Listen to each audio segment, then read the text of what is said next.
How did you get into this? What was your start in exercise science, as a trainer, as a coach? I don't even know how you would even define yourself today. I probably a glorified personal trainer that masquerades as a physical therapist. That probably was Beautiful. So what started off, I was there's the dichotomy of like growing up as a kid, poor eyesight, very unathletic, pretty awkward, and a mom that was worried about every possible bad thing that could happen. So I kind of had that like really stuck in my head, but I had so much energy. It wasn't until I started doing cross country, because they don't make cuts on the cross country team, so everyone's on the team. Yeah. And I could just literally do hamster wheel laps after school that I started to feel some level of like, okay, this, I feel okay. And then started to lift at the end of high school, lift weights. I'm like, I can change my body. So I fell in love with that process, kind of stumbled through that in college. Really struggled. I went to UNC Chapel Hill, go Tar Heels. But I really struggled with a place. Like I remember going to the career services and like I was going to do, business and Spanish. I was going to be a missionary at one point. I was going to go do accounting. I was going to all of You're all over the place. I just had no idea because I was running through the lens of like it needs to sound good, it needs to pay, it needs to be stable. Those are like the three-pronged lens, and I think most people do in college. Are like, does it? So I was pre-med for a long time because I like people. I don't work with science as every kid does, and I'm like, I hate chemistry. Oh, and now I've actually taught myself a lot more chemistry and biology and physics as I've kind of learned how to write. And I love them, but at the time I was just like, I hated it all because I had to sit down. It was horrible. And so I ended up in exercise science as the only place that's like, it's like the catch-all basin for anyone that's kind of a meathead but doesn't really know what to do. And then, they walk in like, you walk in, I remember somebody, a career person walked in and was like, who wants to be a physical therapist? And 99% raised their hand except for one kid who wanted to be a dentist. I was like, what are you doing here? But everyone goes into that because it's like, no one wants to be a personal trainer. Who's going to be a personal trainer? Like that's, you don't go to school to be a glorified personal trainer, basically. And so I ended up thinking I was going to do physical therapy, did some shadowing and hated it. It was just, you're stuck in the insurance model. It's so passive. It's just kind of like, and the incentives are off because even if you're well-intentioned and you want to do well in that field, guess what? You run everything through the middleman of insurance. You get poor paybacks. You have limited amount of time. You have upward mobility that's stuck. And so you have to hire techs who are low-skilled. And eventually, you're only going to see someone for 8 days total over the span of 2 months, 4 months, and it's usually usually after they already have an incurring injury. Absolutely, and so we can talk about that, how that entire process disenfranchises people of like the ability to actually feel empowered in their body. But I just saw that, and then the same with nursing. I just, I applied for the schools regardless and didn't really get in because I was kind of half-hearted, and it was a really good thing. And then I kind of waffled for a little bit, waited tables, but I got the best thing that ever happened to me. I applied for the internship at the only thing I really loved to do was work at the gym at school. It was great. So and one of my professors was like, he'd been a high-level football player. He was a physiology professor, and he was really like a big meat. Like he was Eric Sobolewski. If you ever hear this, a huge debt of gratitude to him. He made it cool. We'd go out to the fields on the weekend, and we'd jump and throw and sprint and do all this athletic stuff. And he taught me how to Olympic lift and all these different things. And he was one of those. He was getting his doctorate, and I was just like in love. I was like, this is amazing. And so I was like, I know I want to do that. So I applied for the internship at the school gym, didn't get it, but he's like, I think I have a place you'd fit well. And he walked me to this place called D1, which is kind of a nationwide franchise. There's a bunch of D1s, but at the time it was like, individually owned. And this place, it was a 30 by 50 yard indoor turf field. They have a massive weight room and then the like big speakers on the side. I'm a big fan of music and like deep bass, like that kind of sensation. I was like, I don't know what this place is, but this is heaven. And I'm just gonna, I showed up, I waited, waited tables on the side, and I just like worked part-time job doing the kids classes. I took the classes. So I took with the higher level coaches who had played, I took the college level classes, and I was like, I want to learn how to run and jump and throw and sprint, because I was super uncoordinated, poor depth perception, and and so that, but the problem is I had so much desire with lacking the ability, so I kept getting hurt all the time. And so, started off ankle sprains and shoulder dislocations and my constant disc issues in my back, and then patellar tendonitis, a turf toe, and it just started to crop up these things where I just felt like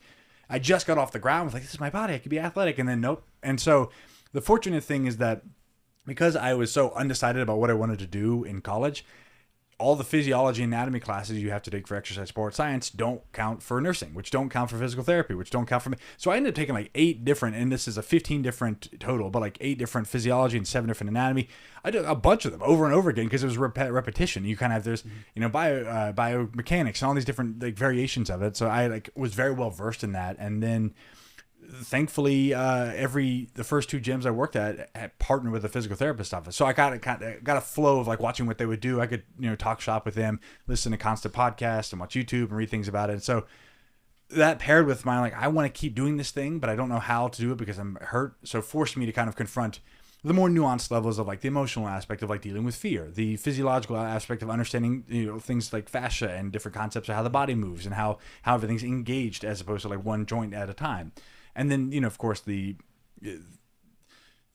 intellectual side of just understanding the overall process of growth and things you probably learn in a master's degree of like how the body works, because there was the strength side and then the physical therapy side, seeing how those work together. So why do you think in college, because this is not the first time someone's come in and said this to us, that there is a massive push toward one of those two fields, and almost always it's toward PT, it's not toward being a physical trainer inside of Western college atmospheres? You are pushed in one of two directions, either a personal trainer or a PT. And personal training does not seem to be the one that they want you to go toward. They want you as a PT.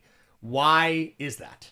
Well, I'd say there's everything is a conglomeration of multiple incentives, but I think there's three pillars I've thought about. Like when you just even from a kid's side, like for me, of course there's the familial expectations, but it really goes into like how stable is this going to be? Meaning, is it, I do have benefits? Can I, count on there being a job for me afterwards? And, there's another part with grad school I'll come back to, but does it seem stable? Will it pay enough? And does it sound professional?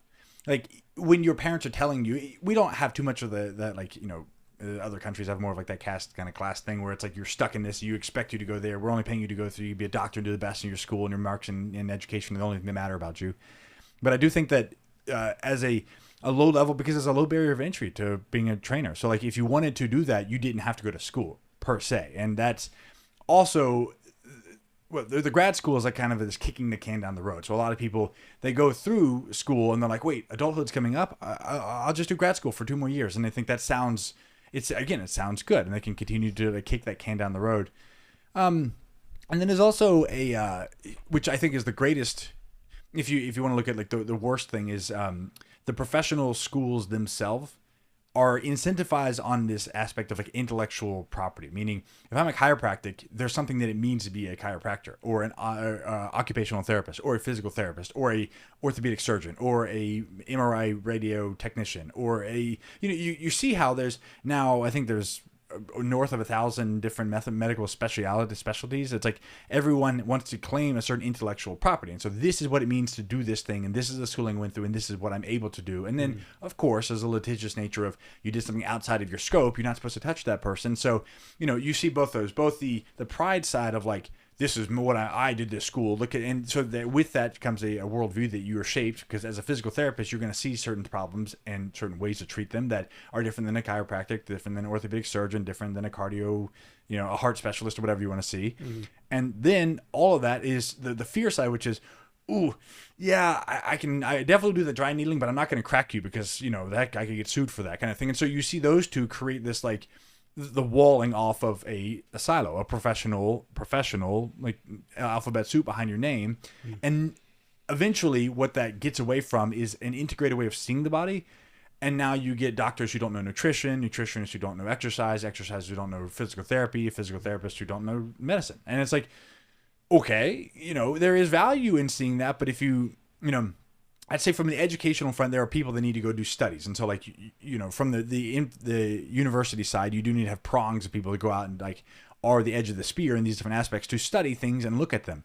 But there needs to be a coming back in. And that's what I think, the coach in some sense is the future of that like health process, because they're integrating and enough to be able to see this, but you don't lose the forest for the trees. And I'm sorry, Jake. So you're not completely pigeonholed or compartmentalized into one specific area. You've got like a broad overview of everything. Well, I wrote about this recently, and this is why like the blog is just a good outlet, because it's not just the physical side. It's also like me trying to understand aspects, but I call it fortunate failures. One of the best things that ever happened to me was not getting into physical therapy school, or not getting any graduate schools early on, because I would have been young and impressionable enough that I would have just accepted, and maybe I would have changed over time, but I would have accepted the way that the worldview that they presented. And so because I didn't, I got no letters behind my name. I'm hardly a personal trainer. It's like I've got nothing to protect, and more importantly, no like debt to pay off. So I'm not obligated to things.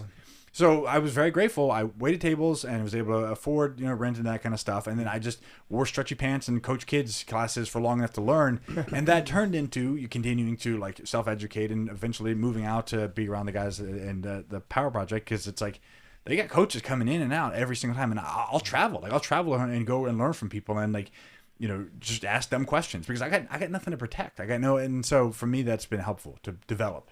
And I think to your question about why are people going toward, or why are they pushing people towards physical therapy, etc., there's a lot of intersection between anything that's medical related and large corporations or large industries like, for example, insurance or, for example, pharmaceuticals.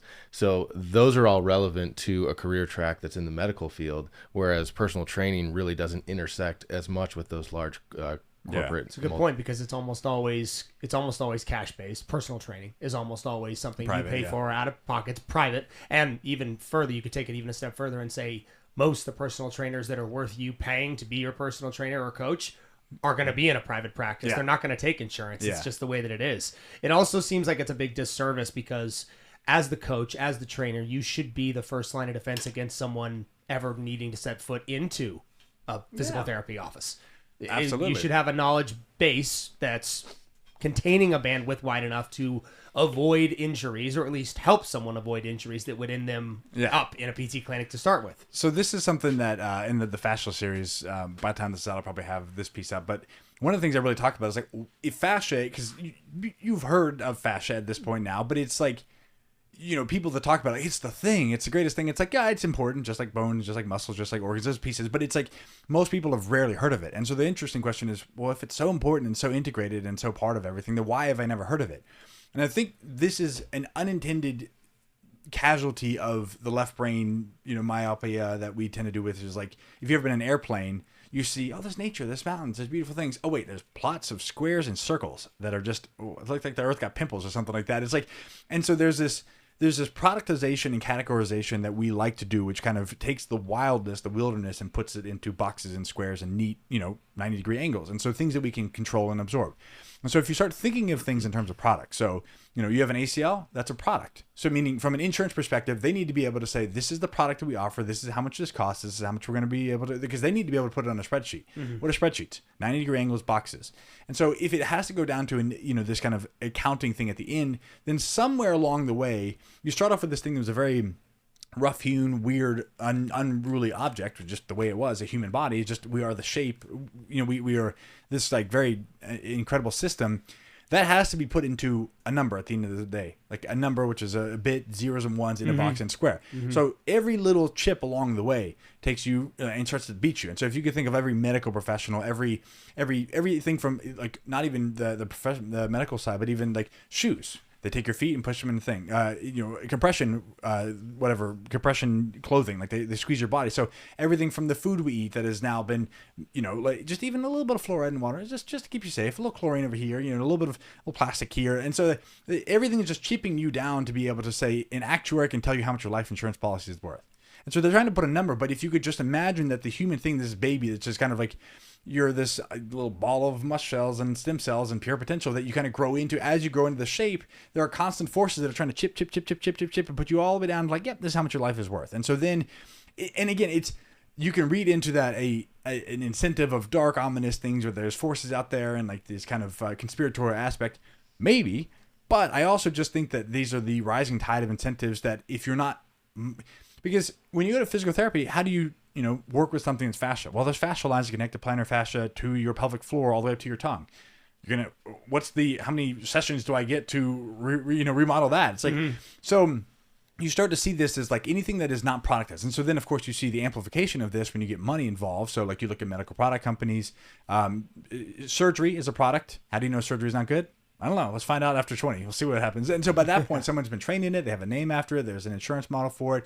You know, like who knows that a shoulder or laparoscopy or orthoscopy, whatever they call it, where you clean up the joint, or a, you know, meniscotomy, like it's a sham surgery. They don't do anything, but we don't know it. And someone's already incentivized to say that, yeah, it matters. We should do this because they're making money off of it. And so, but you see this surgery, the braces, shoes, clothing, like every single thing that is, again, is not, it is not bad. It is not saying that these things aren't good because they are beneficial.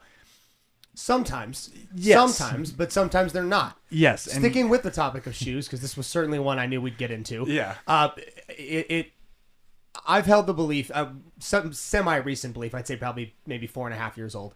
Shoes are designed as you are describing insurance, as you are describing, we live in a capitalistic society. If I'm creating a clothing brand or just the item itself, unlike anything else, I agree. It's difficult not to get into nihilism, a little bit of a narcissistic mindset when it comes to this type of conversation, but I can't help it. It seems like shoes were designed with a either direct or covert goal of keeping our feet weak and in shoes, so we purchase more shoes, so they, meaning the shoe companies, companies in general, have a forever client base that never ever goes away. Well, that's any good drug dealer knows that. I mean, you give a little hook and then you go from there.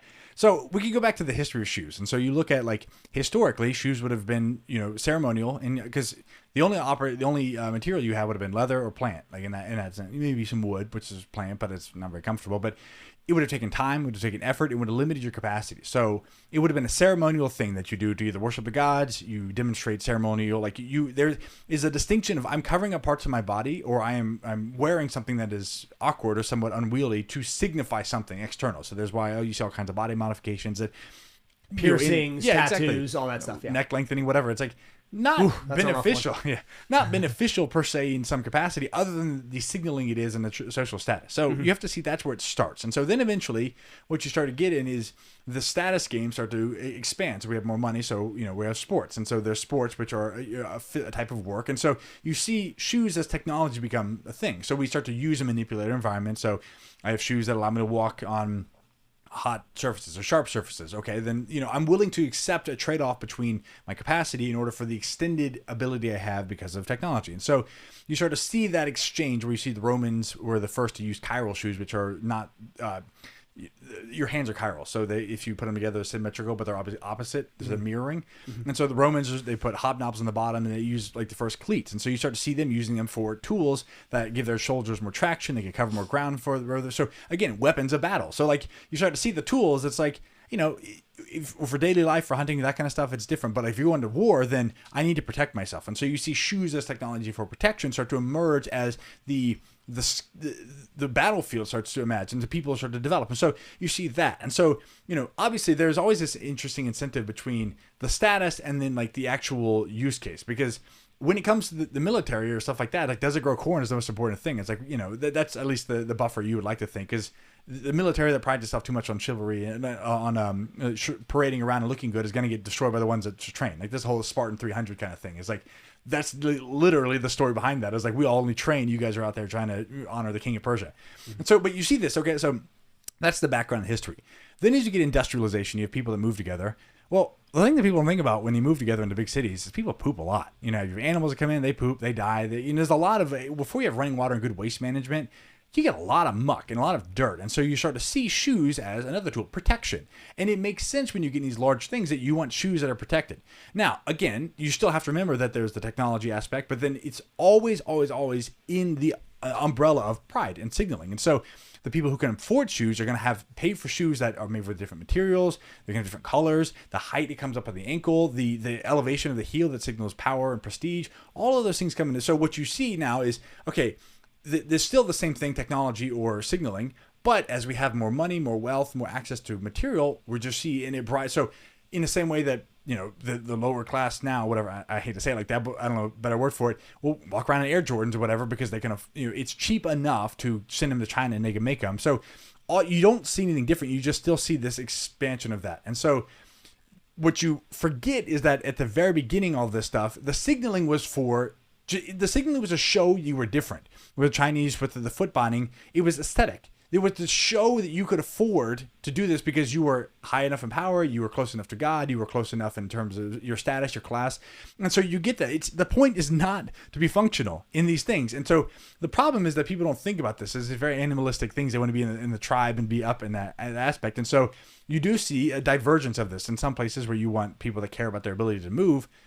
That matters, but it only matters so much as you actually need to. And so there's a parallel line going here where society's removed any real need to move because you can drive, you can walk, and so that's the real sad part. But ultimately, though, you see this expanding of technology and industrialization. You see people that wear steel-toed shoes. You're walking around a cobblestone. There's nails. It's rough. You want shoes that are going to protect you.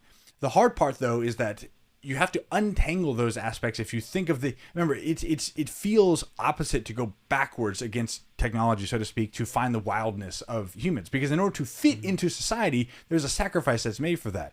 And so, without making a counter signal of like, oh, I wear 5 fingers or Shama sandals, or you can see my toes, that's another signal, which is like, my feet are strong enough, I can afford to come out here. I'm not even worried about like stepping on the concrete or the dog poop or whatever. I can afford to do this. And so you have to make it cool to counter signal for people to do it. But the vast majority of people, they fall into this prey because they're told there's a vast majority of people that then just kind of get swept up in this whole identity, which is, well, I guess there's a piece I missed over, which is when they could finally make shoes consistently. So this is the 1900s, and so they have shoe last, which is the shape around which the shoe is modeled. You start to get a inheritance of this old thing. So they're making shoes based off of the people who could afford them, which is always the wealthy and affluent. And so there's always this kind of divergence. And then you would think that the companies do it, but these large companies that have multi-billion dollar companies, they're not going to take a risk. You know how much? It's so much money to make a shoe that's got, if you think from size 5 to 14 or 13 and half sizes, so that's 16 different shoe sizes, well, we're not going to double that and do a wider option. What about different colors? What about men's and females? That's like 30, 40, 50 different options you all have to have last for. You have to have different SKUs. You have to have different marketing. And then where do you store it? Where do you get the material? So like, they don't do this. They will not, the shoe companies will never change that. And they have to go back and admit it. And people expect consistency. So you see, like, there's incentives on all these different angles. So the fear of failure, the cost of something, the people are just trained that they want something that looks a certain way. And then of course you get the as you mentioned earlier, the incentive of the medical product companies, which is like, if you're a podiatrist will message me, they're like, we're taught first layer of defense as a podiatrist is to put in orthotics. Okay. You've got a generation of people that are trained like that. They literally have made their money off of being glorified orthotics salesmen. Yeah. Do you think they're going to, and so it's what you get is, you'd have to get them to admit that their entire industry is a sham. Yeah. Or at the very least that it is not solving the problem. It's exacerbating. Temporary. Yes. Yeah. And that creates, the ultimate thing is that it creates a really confusing landscape for anybody to go and figure out, well, my doctor says this. And it's like, oh, what are you? You're just a personal trainer? And so like, no one knows that. It's like, and that's tough. And it's difficult until you paint. So there's an impulse for why people will always go towards shoes because of the signaling and the technology, the use case. But, within that, it doesn't take long. 1970, you get the first use of, or late 60s, 1970, first use of ethylene vinyl acetate, which is the foam in shoes. First use case ever figured out. And then, guess what? 50 years later, that's an entire generation of people who forgot that kids used to summer and live almost entirely without shoes. And now it's like, what shoes should I get my kids? What? Like, what shoes should I wear is the only question that people ever ask me. I'm like, I'm not a shoe salesman. It's so common. It's not. This conversation is so abnormal. People don't even think that it's possible to not wear shoes like that. Because up until, you think maybe the last 5 years, there really weren't that many companies making barefoot alternatives. There are dozens of them now, which is really cool, but it's been a resurgence in the last 5 years of that. There really wasn't anything on the market. Nike, Adidas, that was your options. And they also branded it so brilliantly because Nike and Adidas, they had athletic sponsors, they were sportswear, they were fashioning themselves as the brand for the athletes. Meanwhile, those shoes are not good for anyone's feet. Doesn't matter what you're doing. And it's creating, as you said, an entire generation of people who don't realize that, oh man, my feet hurt at the end of the day every single time I take my shoes off. Or when my shoes wear out, I need to get new shoes. That's the worst. That's the worst one right there, man. It's like, oh, my shoes. I remember that. I remember when, I remember as a kid having a conversation with, I don't remember who it was, maybe my dad. He was saying, yeah, every time your shoes wear out, you just got to get new shoes. That's what happens. I'm like, it just doesn't seem like that today. Yeah. Obviously, I'm like, that's just not the way that it should be. Your feet were meant to be the best technology you could ever walk on. You're not meant to need a new shoe every 6 weeks. Well, I think there you go for it. I think there is a reward though for companies that do see the tide turning and start to shift towards like the wider toe box. And you're right. Most companies are probably not going to do that. But for the ones that do, I think that they'll be rewarded on the back end, even with all the logistical hurdles that are in the way. You look at like the ultras and stuff like that. I moved to those running shoes exclusively because of the toe box. Not only do they have a wide toe box option, but they have an extra wide toe box option now, which is crazy. And that had to be a big front end cost for them to get all those different models of shoes in, sizes of boxes to ship them in. I mean, you think of all the logistics that go into that. But I do think there's a reward for companies that are the early movers on a lot of these trends that are happening now, running towards barefoot as compared to conventional shoes. So yes, and the problem is that you have 50 years of people that have started to wear bigger and bigger. The person in the Hoka, so this is the thing that I think is missed so often, is that the reason people wear those shoes is because they're afraid.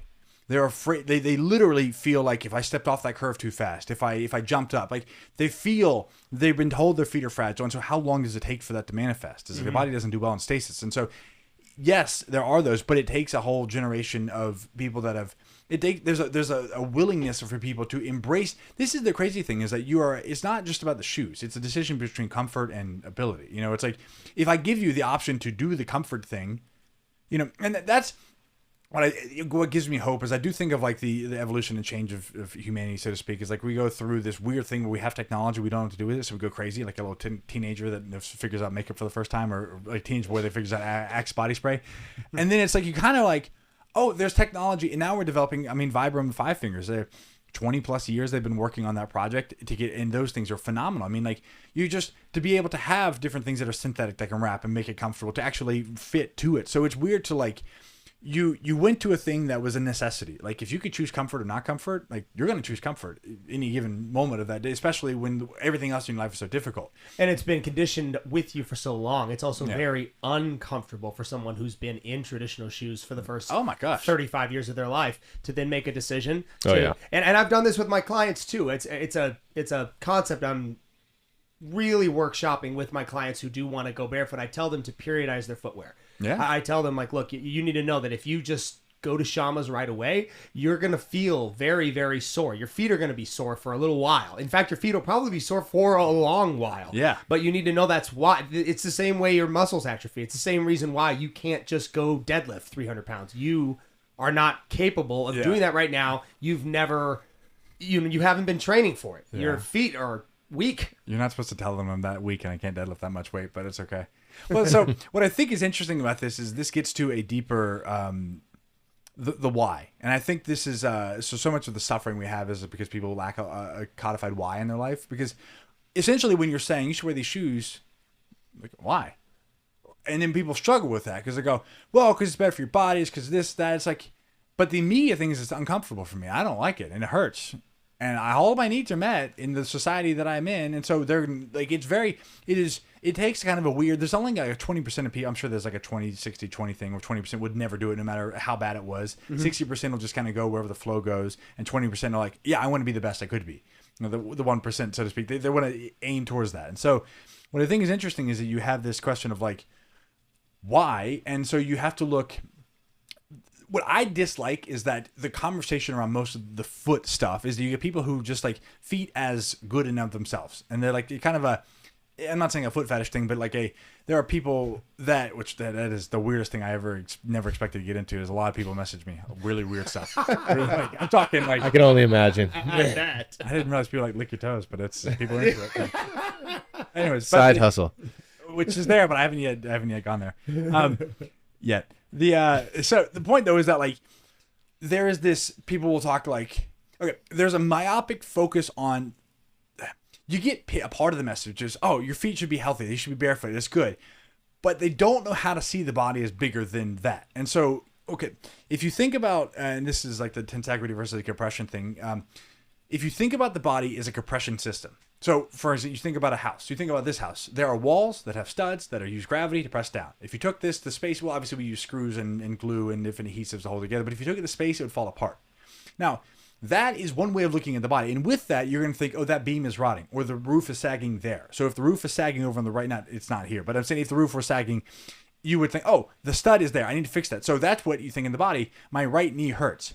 Oh, there's something with my right knee and hip, so it's that joint. And so we think about it compression, like gravity is breaking that one joint. It's the ACL, the plantar fascia, the femur, the hip labrum. And so you think about it like that, okay, Now you have a compressive way of looking at the body. If you think about it as an entire system where that is affecting the other pieces because of this like fascial integrity, which is this, you know, the tension integrity, where there's tension from fascia and bones that hold together, you start to see a different way of seeing the body. And so problem is you get people that get a bit of it, which is, oh, my feet should be free. And so they go focus on the feet. And then they think, yeah, my big toe doesn't move, or my toes look like this. And so they start wearing toe spacers. They start wearing different shoes. And they come back like, I've been doing the barefoot thing for 5 years, and I still have this problem. It's like, because you haven't connected it to a bigger thing. Your feet are your feet so that your hands can be your hands. Your hands are your hands so they can use technology and move. Your body can use technology so you can grow and develop and do a bigger thing and have a purpose for your life.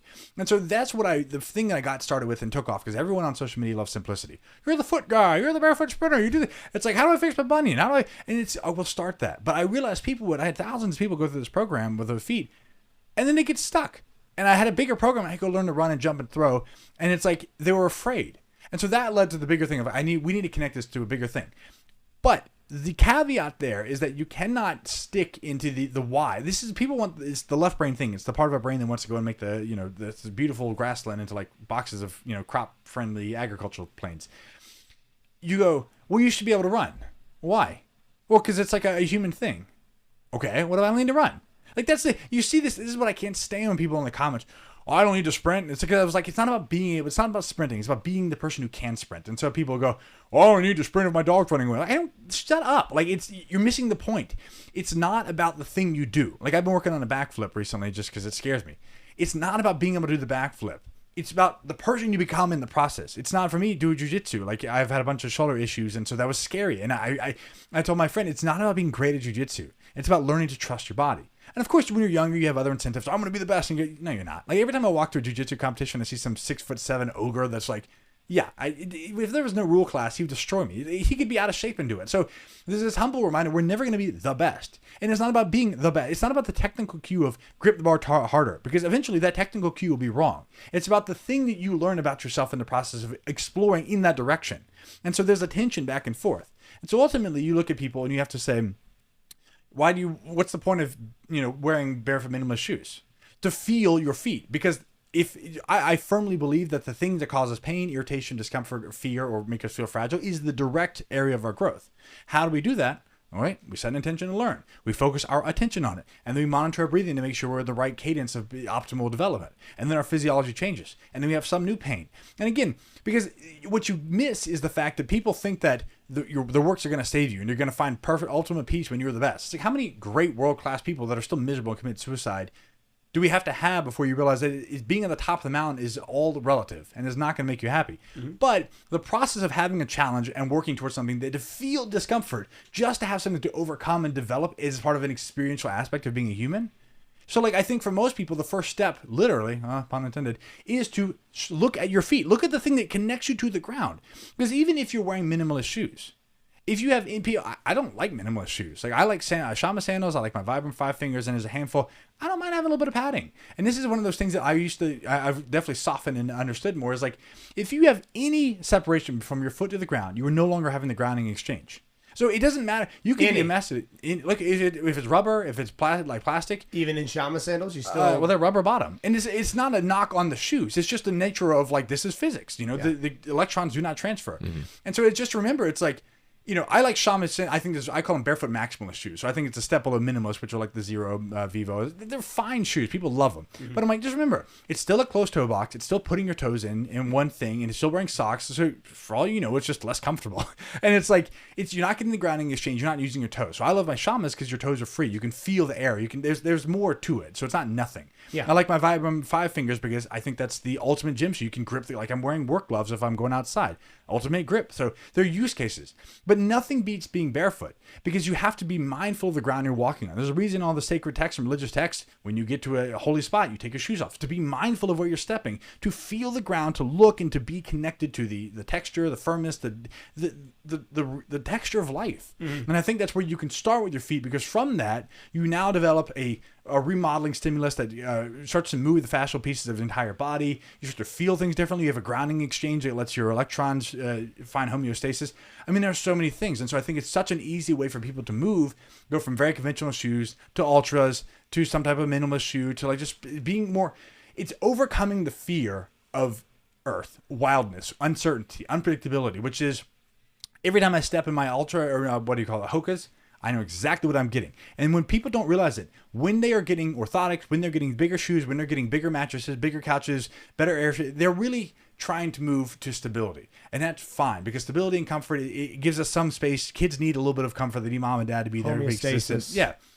But the extent of that you continue to move in that direction will put you in hell. That's what drugs are. They continue to go and give you the repeated thing over and over again. You have to get more and more and more because you're trying to control everything. It's the inability to find, I've heard addiction said as the inability to find pleasure. You know, it's like this narrowing window of like, I need more and more of this thing. And so people can only focus on that because they need the repetition of this. And so we're all like OCD people that have to like continue to lock the door over and over again because we need to make sure we did it. We have to remind ourselves we're okay because we can't let go and just be okay. And so that's so much of the psychology and the ethos behind moving towards a barefoot thing is being okay with wilderness, uncertainty, unpredictability. The fact, ooh, that was wet.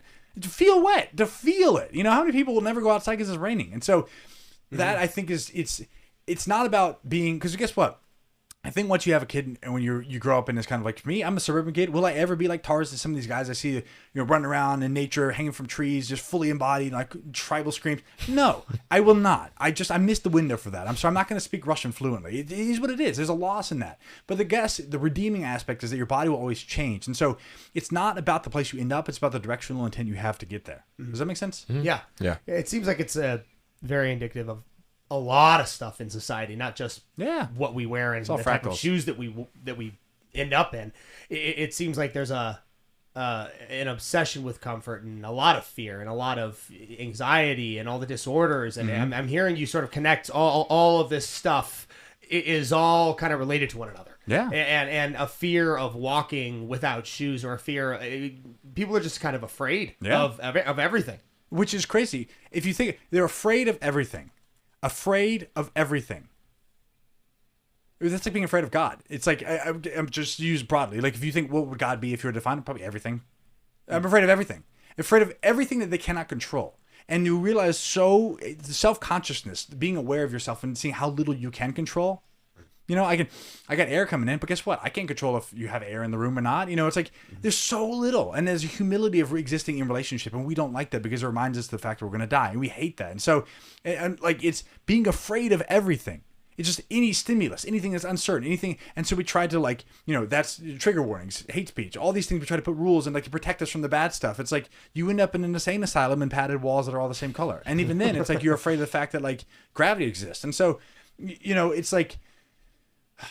What you see, hopefully, is the directional intent. And I think this is the most important because there's a tension. And the tension is always found somewhere in the middle. And you don't ever, this is the truth, I think, is like water that you hold in your hand. If you try to grasp it, you lose it. It squeezes out. So it's so hard to, because you'll see on the left, oh, that's mean. That's hate speech. Well, that's, that's dumb because you're limiting your brain. It's like both of those are like limitations.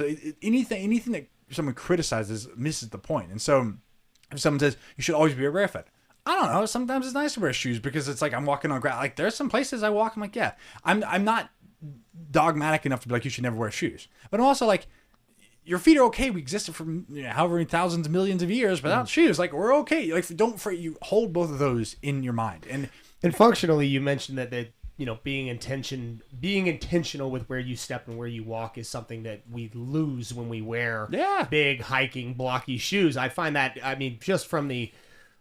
I haven't rolled my ankle in probably 4 or 5 years since I started wearing barefoot shoes. For me, that was the reason why I started doing this. We all have to find the reason why. And that's an unfortunate truth is here in our society, you're going to have to be very intentional if you're going to start wearing barefoot shoes because no one's going to co-sponsor this with you. You're going to kind of have to make that decision for yourself and find your own why. Yeah. And for me, it was because I had weaker ankles. I was always rolling them hiking. And so I started doing this. And what I noticed and found was exactly what you said. It wasn't that my ankles were weak, which they were, but I rolled my ankles quite oftentimes because I wasn't looking where I was going. Yeah. I was just going and not realizing that once you actually strip away that protection of the big hiking boot, the big blocky, all of a sudden now I'm really looking at the ground. I'm watching where every single step goes and it avoids injury. which is just think about it. You're going on a hike, but the part of you that decided you want to go on a hike was the one, I need to go for a 10-mile hike. When I do this, when I go for a hike, I'm like, all right, let's skip all the easy ones, medium ones. I'm gonna find the hard one and it has the best view that I could post. And so like me, ego as identity is trying to decide to go do that. And so I have an objective based thing. I'm not actually feeling that. I'm not looking, wow, that's beautiful. I'm not, sometimes we'll catch that, but it's oftentimes like mushrooms. Yeah, that's super. But the mushrooms strip you away because they're just like put you in this. That's the thing that really has hit me more. So I've done many mushroom trips, and it's just been very instrumental in like shaping the way I perceive that. Is you get stripped away from the superficial layers of your ego's desires and sense, and so you're just reminded. This most recent one, so I like working on eyesight and developing that because you get confronted with the obvious question. So I was in the backyard, I was like, why can't I have worn glasses since I was 2? And that's a conversation we can go down if you want to. But it was the question I get hit was the dumb one is, why can't I see? Or why does my shoulder hurt? Or why do my ankles feel weak? Just this obvious thing that if you didn't have what's Tuesday and I have to go back to work tonight. Oh, wait, and the bachelor's on tomorrow night. So if I didn't have that in my head, I'd be confronted with the obvious question. And then you would deal with it. You'd do something about it. And so I think... Yeah.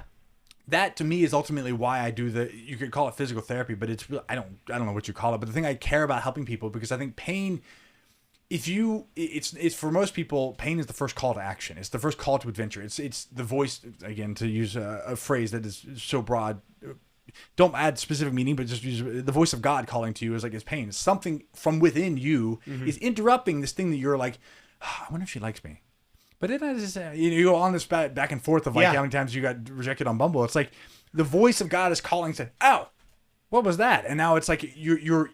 For most people though, it's like walking out in the sunlight on the first day or listening to loud noise. They can't pick the signal apart from the noise. They can't see the object in the middle of the color from the light spectrum. And so we live with more noise now than we ever have in human existence. Yeah, I mean, if you think about the true day to day. The amount of times we're on our phone, the amount of screens we look at, the amount of noise we have, the distractions, it's overwhelming and crippling. So much so, I mean, you and I were talking about, doing a darkness retreat. Yes, Like what in the world? You're telling me there's not only a market, but there's like a popular form of therapy where they put you in a dark room where you can't see for days on end so you can recalibrate and reset your mind from the overstimulus of 2024? Yeah. How much overstimulus are we living with? I truly think we would be shocked. And no one here has done a darkness retreat. I know everybody, we've actually, all 4 of us have independently talked about doing one. But I think it's so much worse than we really will ever fully understand. We're the first generation to really have to live through this. And it starts early. I mean, I have a 6-month-old son, and I was looking at him in the playpen the other day. There's 4 different toys making 4 different noises when he touches them. And there's a television screen, that's playing the game on, and then we've got music in the background. So just for that 6-month-old child, 5 different stimulus think all of at once. all the stimulus that's going into. Not to mention mom and dad are there too. Yeah, exactly. Yeah. And it's why it is it's very hard to prove what I'm about to say, but I believe it is why we are seeing so much. I mean, attention deficit disorder, all of these diagnosed problems that we like to give our Western children or anywhere. Hey, your kid needs this. Put him on Ritalin. Hey, your kid can't focus in class. Man, he needs to go into this class, or he needs. There is so much overstimulus on people today that we have not evolved to be. I mean, the Industrial Revolution hit us, and it doesn't. Like, I remember when Apple was a new thing. I remember when the internet turned on. Now all of a sudden, it's everything. I was just having a conversation today about how if you have a business that isn't on social media with thousands of followers, your business is dead. I remember a time when that wasn't the case. You could do other things. You could rely on word of mouth. You could Now today, it's an entirely different world, and it's happened in less than 1 generation. Yeah. Yeah, which is always interesting how fast human. I do think that there's like I said, it's like you go through puberty. People go crazy with all this stuff, and now it's like you get a willful choosing to go back. And I think you're starting to see that more and more, where it's like maybe it's a counter signal, who knows? But it's like willful. Like you're seeing a rise of like people that want to have families, and people that are becoming more religious, and people that are becoming more like conservative in their values, because it's like. I've seen where the extreme individualism goes, and I'm like, I don't think that's it. So well, it all leads to hedonism, and that's what you realize. If you logically play out The continuation of everything, the continuation of all the stimulus, it'll lead to drugs. The continuation of all the fame and the money and the getting to the top of the mountain. Materialism at its finest becomes hedonism, which leads to, I love that line by Post Malone, too much pleasure is pain. That's where that goes. And you have to oftentimes, at least in my experience, being who I am, with the personality that God gave me, you have to experience that firsthand before you truly learn it. Someone can tell you, hey, listen, it's going to be lonely when you get up there. Like, I know you think this thing is going to make you happy. It's going to make you happy for about 5 minutes, and then you're not going to care about it anymore. Yeah. Whatever, man. I'll figure that out when I get there. But once you do, and once you get there over and over again, and you start to learn that lesson, you start to very slowly learn that lesson, then you see what you just said, which is sort of that we've got a resurgence of conservative values. Russell Brand just got baptized or something. And it's, you're seeing, I think, a return, not just intellectually and spiritually, but also physically, back to minimalism, where we're intentionally doing things. And I think this is also plays into what you talked about earlier, which is that, doctors did not cause this. Coaches, health influencers, like these are the types of people that, at least in my experience, what I saw, they were the ones saying, hey, stop wearing shoes. Hey, go try this. Try running without shoes on. Try eating this way. Try living this way. Go into the darkness. Like, this was not something that I was seeing the big cold plunges. There's still a group of people that think cold plunges are bad for you. But I was seeing this sort of information coming from the coaches, coming from the non-big medical people that we were always taught to believe in. Those weren't the ones preaching the type of practices that we're talking about today. Yeah. There's always like the early adopters, and I think the people that are invested in it, interested in it, like personally incentivized, they just want to go and do this, and they would do it regardless, and they're willing to try different things. And I think then you get filtered down into what is that. I think what we're feeling today is that normal aspect of, like, there's always been skeptics. I mean, I enjoy reading things like from ancient texts and older times, because it's like people are still the same, Oh yeah, there would have naturally been the weird ones that go into the eccentrics and they try different things, and slowly that trickles into mainstream practice.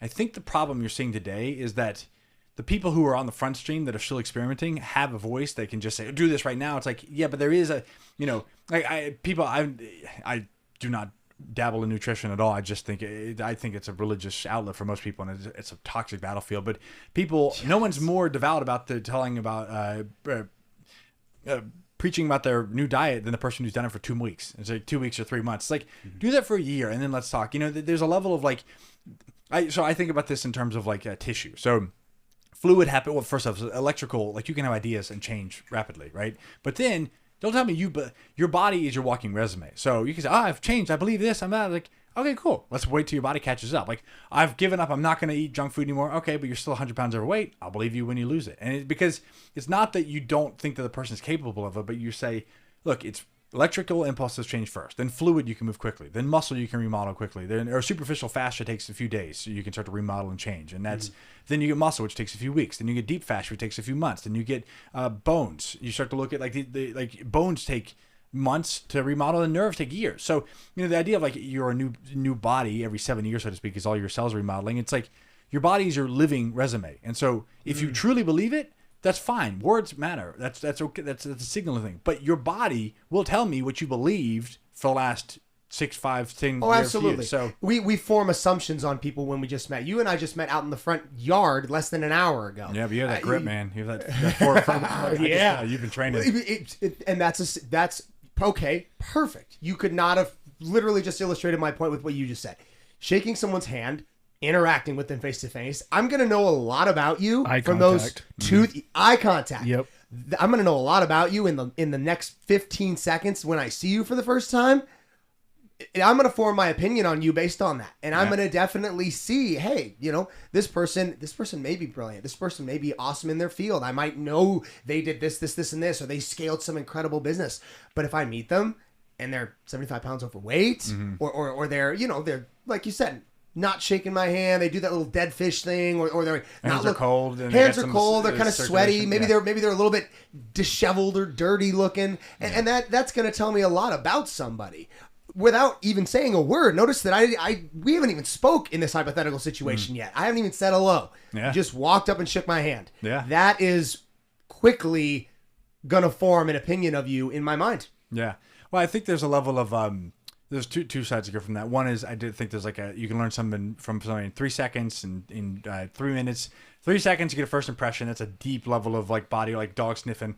Oh yeah, I like that guy. You know, that's there. The sniff in the butt stage. 3 minutes is like 3 minutes tells you a lot about your intelligence, your ability to dictate, your ability to articulate into that. 3 days, you get a real sense for someone's like energy, how they feel. 3 months, you can start to like get a sense of their patterns. 3 years, you get a sense of their identity. And it's like their old Russian proverb, you don't know a man until you've had eaten a pound of salt with him. I think that bears a lot of weight there. And the other What side is it? You don't know a man until you've... Yeah, until you've eaten a pound of salt with them. Basically, like, Interesting. What is that? Pound of salt. it takes a long time to eat a pound of salt. Like I if you see. salt meals and stuff, like we would have had I get it. a year or 2 years where, and I eat a lot of salt, so you know me real quick. But Yeah. it's like, but that idea is like if it takes a long time, a lot of conversations, a lot of life to really know somebody. The other side of that is what I think about is Carl Jung has this quote, paradoxical worldviews are played out as fate repeatedly.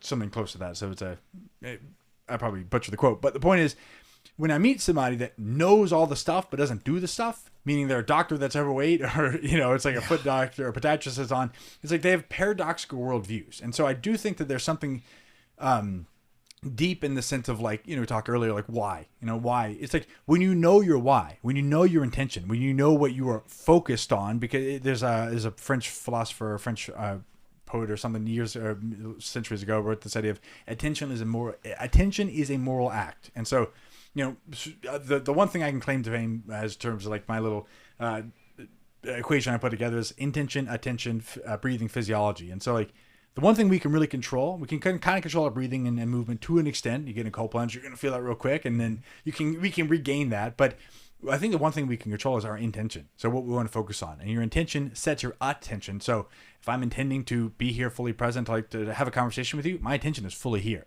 and I'm at tension with this. I'm literally tension. The vocal cords, my lungs, my body is physically creating tension to produce the movements, the sound waves, all that stuff.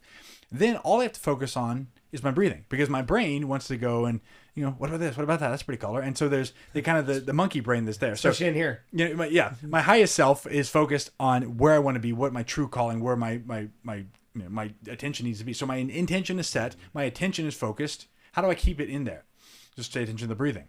If I'm starting to hold my breath and get too nervous or my heart's racing, that's my sense of self, my deep ancestral sense of self telling me you're a little too much. You're a little, maybe the tensions are too high. You're treading on ego, whatever it is. It's like, if it's not, and I'm totally relaxed, I'm kind of bored, falling asleep. Guess what? So there's a balance. I have to find where's that tension, where's the breathing, and so I just focus in the breathing in and out. So there's this connection you have with this, and there's the flow where the breathing is here. I'm just in this moment. I'm not thinking about other stuff. That's when it's all integrated. And guess what? The physiology takes care of itself. The mind learns, I learn the information. I have the communication. I develop the relationship. I learn the skill. Like my tissue, physiologically, my fit tissue on my arches get stronger. My knees feel more mobile. My muscles develop. My bones harden. Like all of that happens. I can't make it happen. All I can do is set the intention. And if my intention is set on the highest good I could be, and it's not set on some short-term hedonistic thing, which you could do that, but eventually you'll run into the pain, which your body's saying, that's not the thing, redirect. And so that's when I think there's this loop, which is, you go back to the pain, which we talked about earlier, the pain, the discomfort, the thing that pulls it makes you lose confidence, you feel fragile, you feel afraid, you feel irritated or painful. That is the sign of your body, which is this thing that you exist at the mercy of, but you have really very little control over, and you live in a beautiful symbiotic relationship if it's healthy. Most people don't. That's saying, hey, a call from God, redirect my intention, and then focus on that. I need to go learn something, try something new, develop a new skill, whatever it is. Change something, get rid of something, drop this habit, break up with this relationship, lean into this relationship. Those are the things. And so that leads you on this path of intention, attention, breathing, physiology. And it just goes through that. And so slowly that zigzags and moves you forward in a way that seems like it's beneficial for you, your family, your community, on up. So like there's this... You become a blessing to yourself and for generations to come, so to speak. Beautifully said. It's incredible how you've organized all of that and how it all comes back to. I'm hearing when you spend time with people who operate at what I like the term high frequency. I think it fits for the You know type about of the people. power versus force thing? No. I'll tell you in a second. Go for it. Yeah. Someone operating, because it makes sense. There is an undeniable correlation between somebody who has found their intention. They know what it is. They know who they are. They know who they want to be, and they're striving for that goal, and it's a positive thing in their life. That person is a high frequency individual. You see this a lot in, you mentioned Mark Bell, like the types of people that we want to spend time with.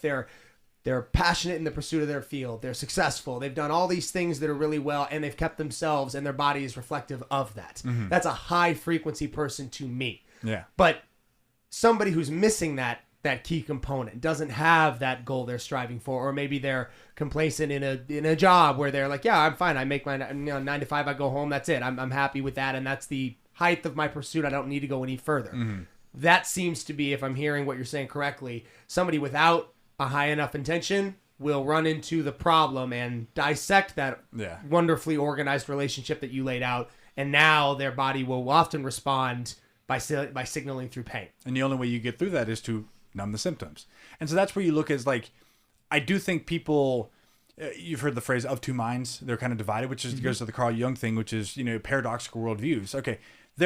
And that's why, like, the self-introspection, I do think so you develop trust. So I think there's like, it works love, trust, faith, hope. And so trust is the reason you put your money in a bank. It's you call it trust. It's physical. It's a location. Like, I can trust you and I can shake my hands.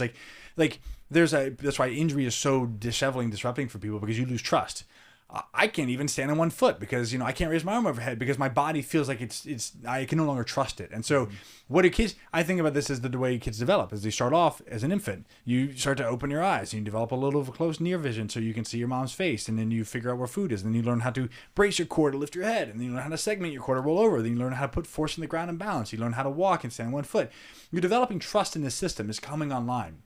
Once you have trust, then you can look clearly. And to me, love is the ability to see clearly. So if I say I love you, it means I see you. Like, I really do see you. I'm looking at you. And I feel like that, it puts a contextual, like, really tangible thing of, like, when I say I love you, like, what does that mean? Love, it's like to see clearly. To, like, not be like, oh, I wonder what they think of me. I wonder if they're enjoying this.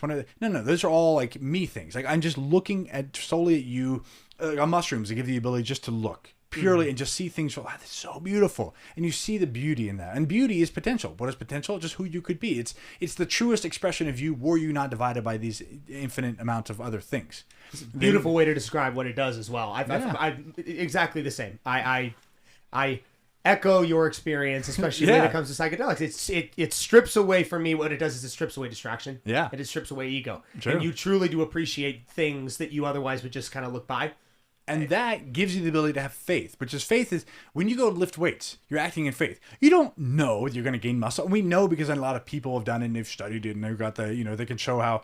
I don't even think they've proven the sliding filament theory, but they've proven that. And so like 500,000 people have done it before, so it probably worked for me. Those people don't really see the gains. But the ones that really lean in of like, I want this body, this strength, this outcome, and I have a vision. This entire place is an act of faith. You have a vision, which isn't real until you manifest it. That's faith. You act in faith.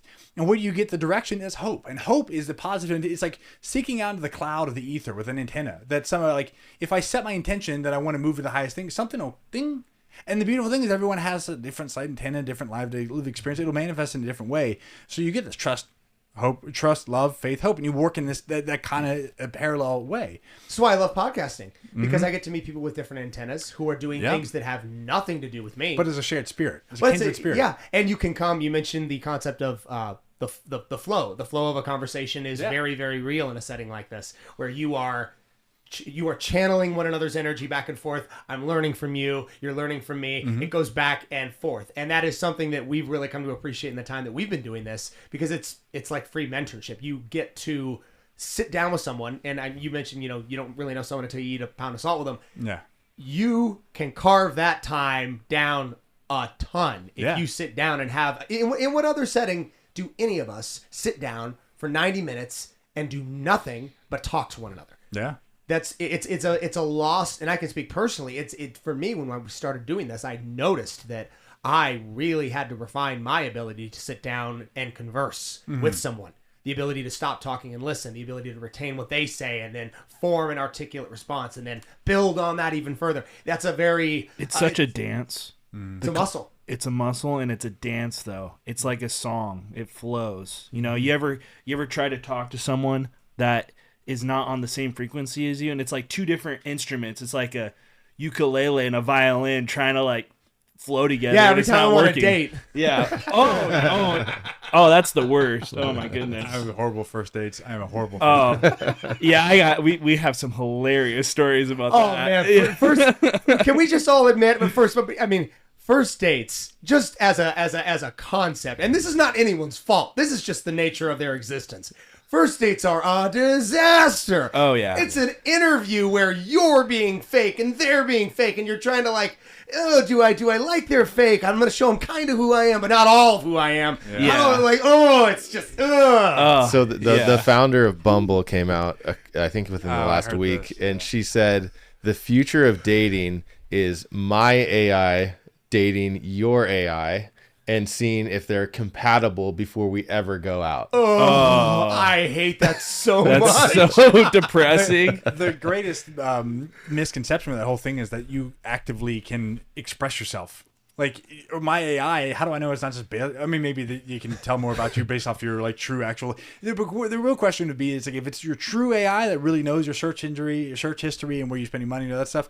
It might actually get you someone that would, but the problem is the person that you would be best fit with will probably make you uncomfortable a lot. Yeah. You'd be like, Yeah. it takes a Yeah. long time to really meld with somebody. It's a human courtship and meeting someone of the opposite sex and finding a connection. First of all, I'll be the first one to say, people I meet who are like me drive the shit out of me. Like I cannot stand being around people with my personality. I just We've seen that on the podcast before. Yeah. Oh my gosh! If we get someone in here who's like right on my level, I'm just like, dude. Yeah. As soon as this is over, I'm going to vent to the entire team about how annoying I am and apologize to the whole room. I'm sorry if this is really what I'm like.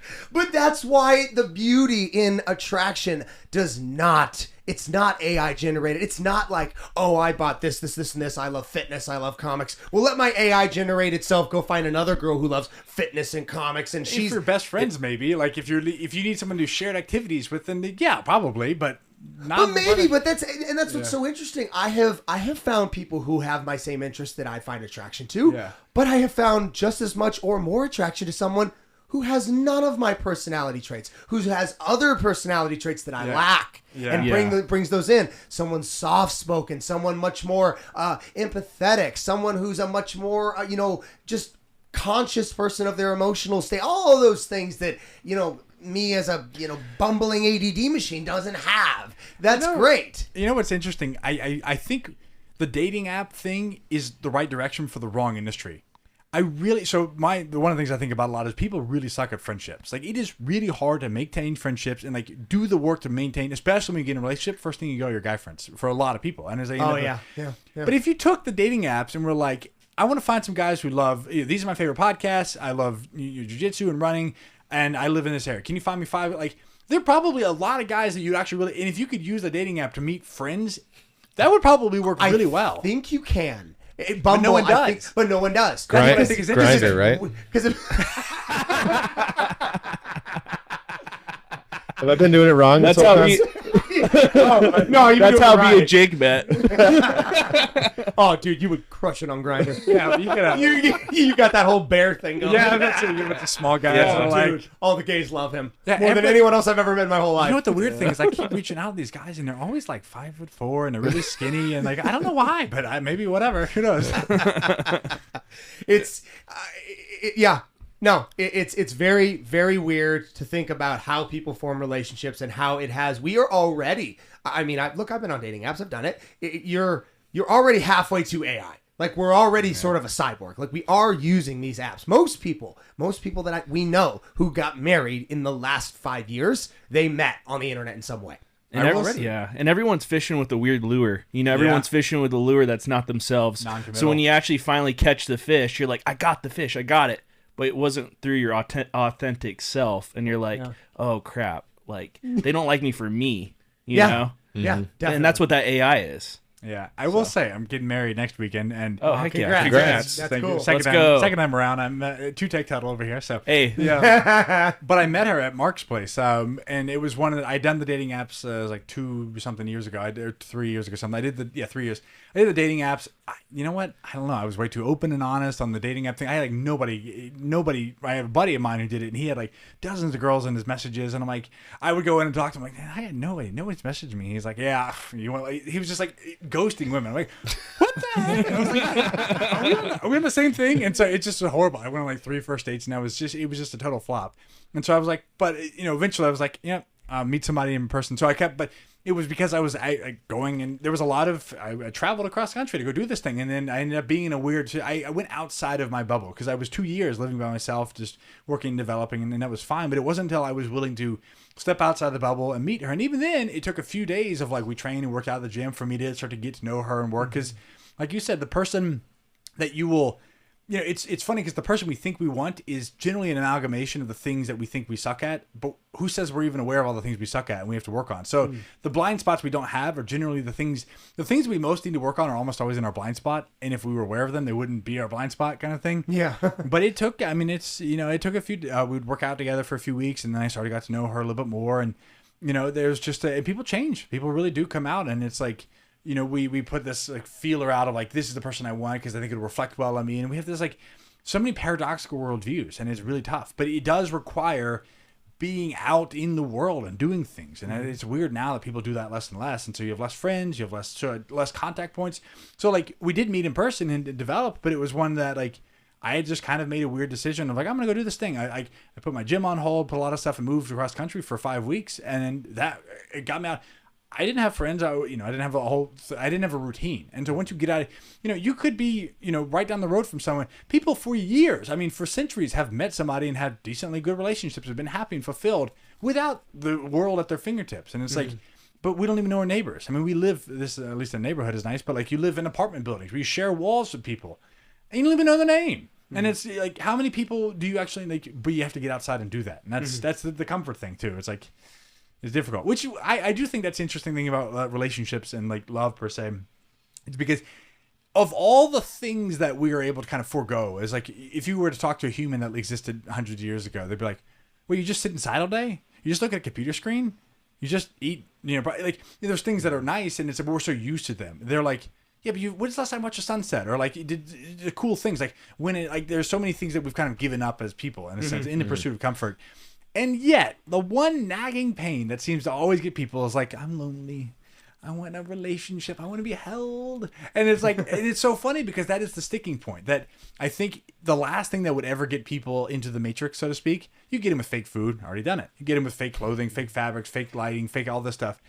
But fake people. There's something about being around people that I think is like the snagging point. And so what you see is, well, otherwise people would have pretty much gone into the pandemic and like done the stay-at-home thing and never really come out of it.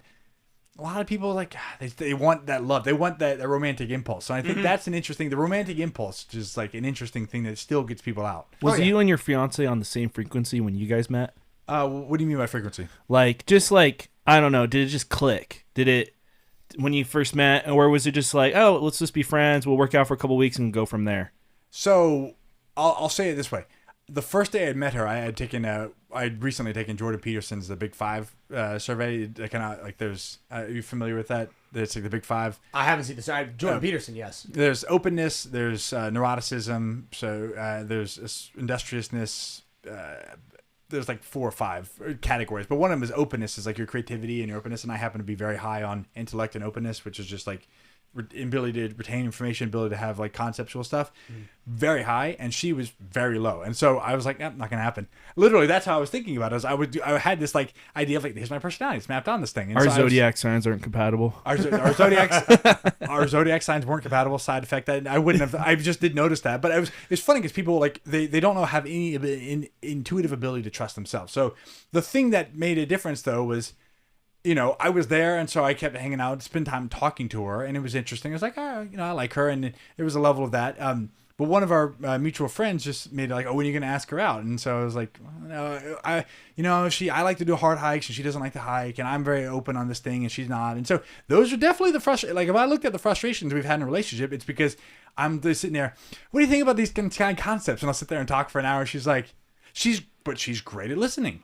It's weird because I'm so verbal and I like to talk and have this stuff, and she's just quiet. She's an only child for most of her life, and there was a level of like, so it's not that the obvious things I noticed right off the bat weren't going to be frustrations. It was that the zone of me growing is probably learning to just trust that there's a quiet, still awareness and just appreciation of another person that isn't verbalized or vocalized or necessarily like, that's a thing. Like, tell me you love me right now. And so, but also she's grown. I'm going to actually make her take the test again because I do think that like being around people can like pull those things out. Hopefully I haven't gotten less open, but you know, it's like there's a muscle you do that. But it's like, you know, what I did notice in some capacity is that my desire to be in a relationship, I think the hard part though is that the real function, so there's a love function, which is just learning how to interact with the opposite sex and just develop, hey, this is a woman. I'm not like totally freaked out because it's different than me, you know? So there's a level of that. But the true function of, let's say, a marriage, so to speak, is to create a family unit where you have kids. That might be my opinion, but I think that like deeply, historically, like, what are you doing? Like, there wasn't an option to just be like a careerist and just, you know, work on Netflix or watch Netflix the rest of your life. You would have been like 25 and you would have needed kids. There was a generational thing where you just were enmeshed in a generation. And so it was obviously, they wouldn't have even thought about the fact of not having kids. It just would have been like, just what you do. Also not birth control. There's certain things that just would have made it an inevitability. But in some capacity, what changed for me, because I got married when I was the first time, I got married when I was 21. So I engaged when I was 20. It's very young. A lot of insecurity. I wanted to figure this thing out. I had rules I was supposed to live by. I was doing all this stuff. And, you know, for lack of capacity, skill set, maturity that dissipated over the years.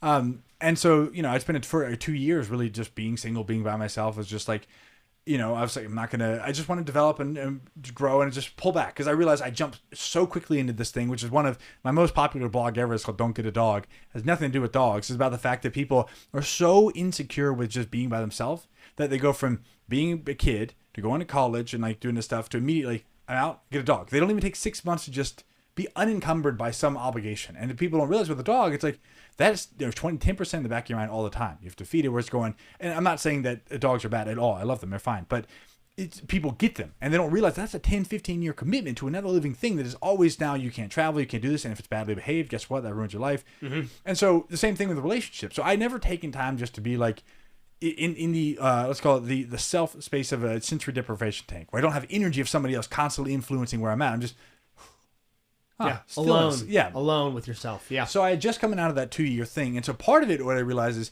you kind of have to go through the first few dates just to like get out of, you know, people like the smell of their own farts. They get in this weird space where they're like the echo chamber of their own mind, and they think they know what's best for them. And the point of a relationship is to grow towards something. Well, to what? Well, you could say I'm going to be better, optimized, better sex, whatever it is. But in reality, evolutionarily, you look probably to have kids. And so once you start thinking about that mechanism, you start to look at like who would complement me as a partner in a job, like a working and doing this. And you start to, the things that I'm most attracted to now are the things that she just, this is a weird small thing, but when we go walk, there's cats everywhere, and everyone has a stray cat, which apparently are like total terrorists because they murder millions and millions of small little animals every year. But anyways, there are all these cats, and she just walks up, like, she knows how to do it. She pets them, and the cat's like all over. I'm like, every time I get to see a cat, I'm like, I used to love cats, but now I'm like, you're gonna scratch me or claw me. Like, the feminine energy of like a cat is so like chaotic, and I'm like, I have no idea what you're doing. And so like, I'm like, dogs are easy. Come out like, here's a dog, good boy, and that's easy. Cats are like, I'm having, leave me alone. And it's like immediately, I'm like, I didn't get the flip, the flip. So yeah, but she gets it. And there's this like with kids, there's this like natural just comfort. And I'm like, I don't know what that is. I don't know how to put that on a dating app. I don't even know how to describe it, but I feel it. And it took me a long time to get into that. But I noticed that when I started to think about that and fall in love with those aspects about her, it was a curiosity about the thing that we were developing together, as opposed to an intellectualized version of my optimized form of looking at the world and saying, well, I'm really good at ideas. And I would, because otherwise I would have picked someone that was like one of my best friends is like a dude. That is what we were. Your AI avatar would have picked someone entirely different. It would have picked a guy that like we meet, we're on the same thing, listen to the same podcast, we can have conversations. We're great real life buddies, and that's what we optimize for. But it's like relationships there's a different dynamic, and it's messy. It's complicated. And it's complicated on purpose. It was created that way. Yeah. It wasn't designed to be simple. It's probably the most complicated thing we ever try to pull off. Yeah, and there's cohabitating. different roles that are important. I mean, I'm more of the disciplinarian with our children, and my wife is more of the comforter. Like if our kids are hurt or if they're sad, they're going to my wife every time. Yeah. And How old are your kids? So I've got one that's 6 months, a 4-year-old today, and then a 6-year-old. Yeah. So, do you feel like what again? I just think about things conceptually, but I haven't had real. Next year, I'm trying to knock my girl up, so we'll get there. Do you feel that your role as a father has started like on a spectrum? Like at first it was like pretty much all mom, and now as they get older, you're starting to like it's shifting in that role. Like so as they get like 13, 14, 15, it's gonna be mostly dad coming in and like guiding in that sense. Yeah, and I haven't experienced the teenage years yet, but as they get older, they become less reliant on the mother. And I think me as a father, I step in more, especially when they start to get into sports and things like that. Like I'm more engaged with them, teaching them the motor skills and things that they'll need to play sports or to excel in different things physically, whereas their mom's not that interested in that side of things. But raising them, bringing them up, she was the one that was there with them throughout the night. And obviously I can wake up and try and be there for them, but I can never play that role. Don't work the same way. I can never play that role like she does in the beginning, but there is a trade-off after a certain amount of time. Yeah, I think there's certain things where the father becomes a bigger and bigger role throughout their lives. Okay. That makes sense. To your question, what's up? I think the hardest thing about asking if the spark is I really don't know the difference between a spark and just being horny. And I'm not saying that I'm just saying that lust. There is it's impossible to fully articulate these like this is my best intention, this is my lowest, whatever it is. It's part of the attraction thing. I think there's a lot to the attraction aspect. So I think people use that as a lot to justify an impulse. People think, and then they act on a gut instinct their last minute for most of the decisions. But I do think that the other aspect of your question is there was enough. She was willing to go work out. She didn't complain. I started to pick apart her worldview, and I think that's the ability to set and share an intention makes a big difference because those are you're going to run into issues. I mean, there's a political spectrum of differences you could have, but I really think that the worldview, if you're anti-humanist and you think that it's people are bad, there's a certain set of if you're always optimizing for. So as an example, the girl I went on 3 first dates on the dating app. One of them reached out to me and that was fine, and she never went on the second date. I thought it was great. I thought it went great. First date I'd been on in 10 years because whatever, and I thought it went great because I talked all the time. It was good. Never got back to me. I was like, oh. I thought we really vibed. That was my first lesson. Don't talk too much. Second one, my friend she messaged my friend and she was too old, so he introduced me. So I'm not even getting anybody. I'm getting my friend's leftovers, but that was the first date, didn't go anywhere. Third one, we ended up dating for a few months. What I quickly realized is there were certain things I saw on her calendar. She said there's cold sculpting for the body fat. And I don't know one way or the other about that, but it's the idea of you're going to go to somebody to have them rub a little fat magic wand on you so you can get away with something that you just need to stop snacking because I see what you eat. It was the mouth breathing. It was the heel striking when she ran. It was the slamming the heels when they walked. It made me look. That was a deal breaker right there. The heel striking. Heel striking is the worst. And when they walk around the house, go, boom, boom, boom, boom. And I'm like, so again, even chewing with their mouth open. Look, I know these things make you sound like you're there, but I look at them and I'm like, there are ways of being in the world that are indicative of the attention you pay to certain aspects. And again, it's not a judgment on that, but if I see someone mouth breathe, it's you have no ability to pay attention to your breath. You have no connection to that part of your body. You're not doing hard things. And I think there's an emotional. So for example, there's music, and I think if you can't enjoy this, there's a little aggressive, but if you can't enjoy the energy behind something like hip hop and rock and country and and whatever the EDM stuff, if you can't enjoy the being live, being around, there's something to enjoy in every flavor of food, so to speak. You might not love it, and that's fine. You can have preferences, but if you find yourself unable to enjoy, or at least to see why someone else could enjoy something, there's a limitation in your ability to have a full, well-rounded personality. And I do think that the ability to pay attention to how you operate and act in the world, in the smaller things, is expressed in the way you breathe.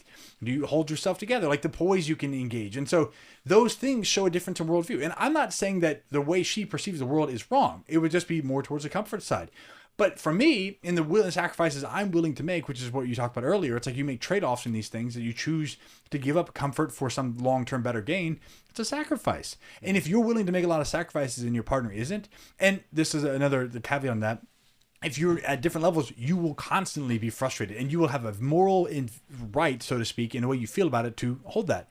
The hard part, though, is those sacrifices are not equal, and they don't come out like, traditionally, if one person in the relationship is working, one person is staying home to manage the family, different sacrifices. You cannot apples and oranges. So a lot of people use that. I'm doing all this. It's like, maybe you should pay attention to the way, you probably say this with your wife, to the way that they are sacrificing. And so that's the work of a relationship. But I say the level of sacrifice in the intention to which you sacrifice towards must be on the same frequency, to use a good term.